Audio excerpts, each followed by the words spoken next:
Is your dog anxious? Or just blessed with mysterious puppy wisdom? Today we're chewing into CBD gummies for pets. The beef-flavored miracle chew that promises zen and tail wags. But does your dog actually need them? Spoiler, no. But you'll buy them anyway.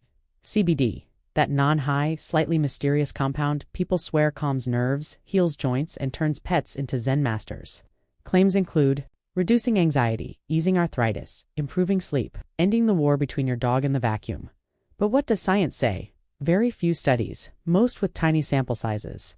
Inconsistent results.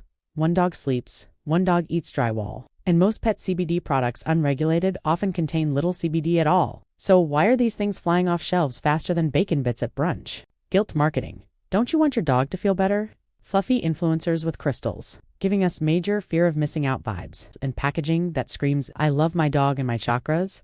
We gave one to our dog. She napped, she yawned, she stared into the void and gave us nothing. So maybe she's enlightened or just bored.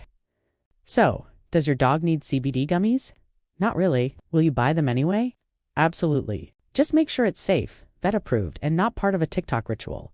Your pet deserves love, not beef-flavored woo-woo. Thanks for watching, weird but well, where wellness trends go chewy, vibey, and occasionally canine. Like, subscribe, or give your dog a hug. No gummy required.